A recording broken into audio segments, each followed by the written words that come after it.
He ate the cheese. He ate the cheese. He told. He told.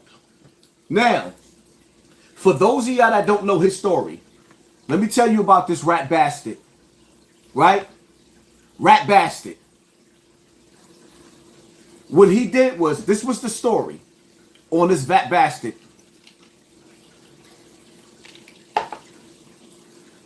He told everybody that the reason why he got out of jail, this is Birdman's brother. Birdman's brother. He told everybody that he got out of jail because he told on murders that dead people committed. He told on murders that dead people committed. Now, a lot of people was like, well, what's wrong with that? The people that he told on was supposedly dead.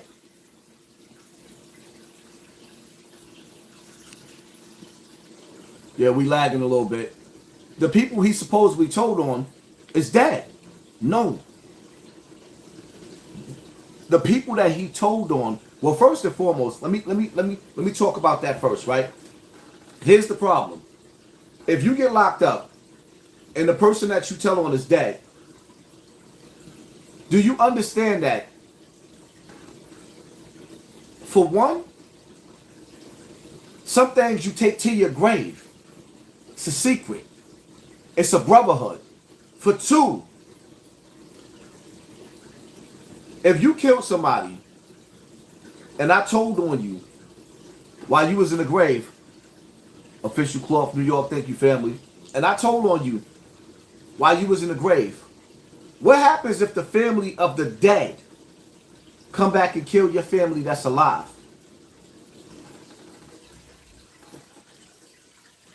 If you told on a murder that happened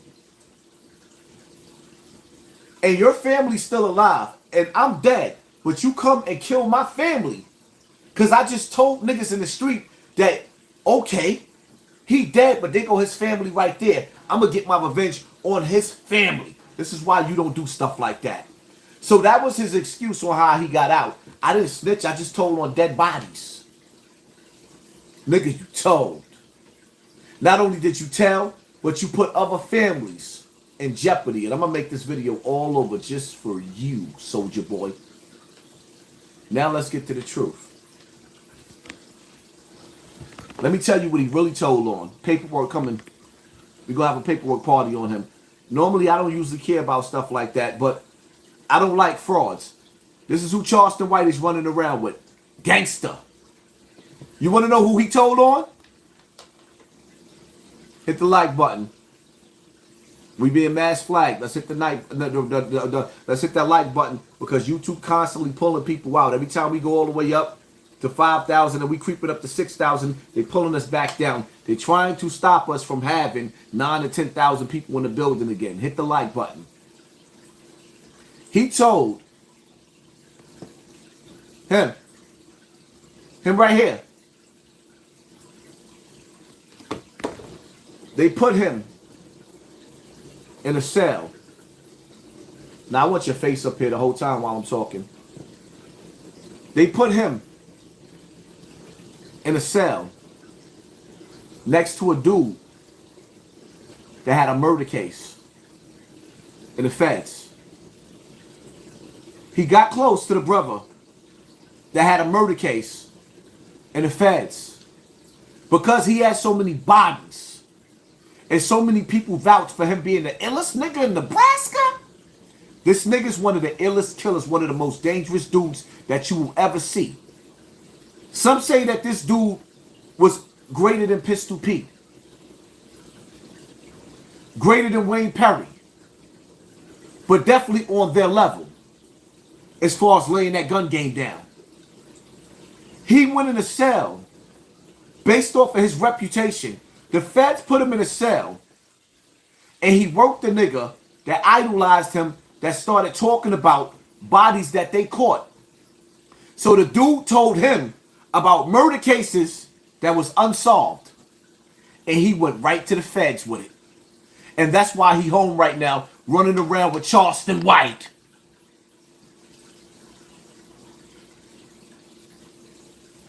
Take the what and leave the what? Paperwork coming soon.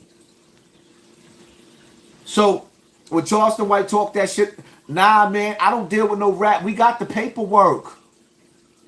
He told on a nigga in jail. Do y'all realize we still get phone calls from them same niggas in jail? And the dude that was in jail was scared to death to come out on him then because this nigga was still strong in jail.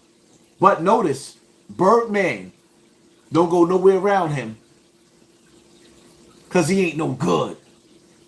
We gotta go find what Boosie had to say.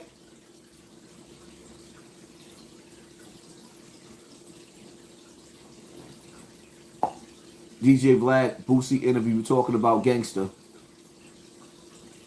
Showing results for DJ Vlad Boosie interview talking about gangster. Hey, so Beyonce, she just dropped her album cover. Nah. Let's get the monster. Still looking good. Now, when I put the interview out, originally, we did the interview, and I had a contact for Birdman, a guy that had reached out to me and said that Birdman wanted to do an interview. I mean, he was just trying to, wait until we were in the same city or whatever else. So I reached out and said, hey, by the way, just giving y'all a heads up that I got an interview with Gangster. Yeah. He don't say nothing negative about Birdman, nothing else like that, but just giving y'all a heads up when it comes out. That set off a chain of events of basically me and Birdman got on the phone together. Okay. And Birdman was very respectful. He basically said, listen, I fuck with you. I respect you. We can do some business later on, but what you got going on with that dude ain't got nothing to do with me. So just Birdman basically, whatever y'all got to go over there, that's y'all's business. The interview came out, and there's been a lot of chatter about it. Now, you yourself heard some things and know some things about Gangster.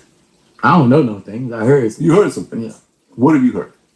I heard he was real respected.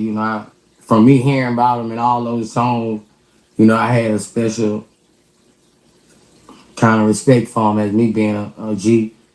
I had a special respect for him, how people would rep his name and how people would rep his name.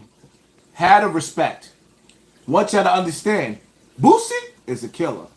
Allegedly, shout out to Boosie. Boosie get busy. Boosie get busy. BG was named after him. Yeah. He was Gangster and BG was Baby Gangster. Yeah. From what I know, he had a lot to go with a lot of things that was going on in the city. Oh yeah, I mean, he was part of the original Hot Boys. The street crew, the Hot Boys, and they had... Keep in mind, this is New Orleans, where all the gangsters is at. New Orleans on fire. Yeah. A lot of shootings, just a lot of mayhem during that time. Yeah.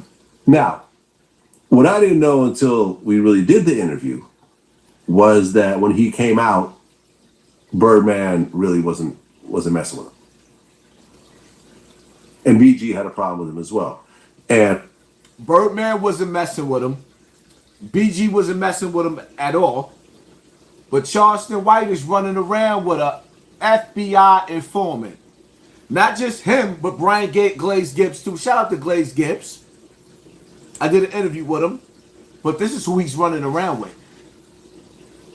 his point of view is because while he was locked up, he got life plus 20.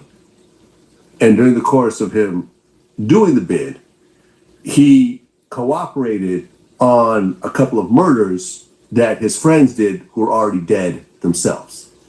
And his rationale was, yes, I cooperated, but I'm not putting anyone in prison. These dudes are already passed away. He told on his cellmate. The feds put him next to a dude that had homicides just like him. And because Gangsta was so ill in the streets, a nigga didn't believe that a nigga that's so much of a killer could tell. And he set the nigga up that was his cellmate and told on him, and that's how he came home.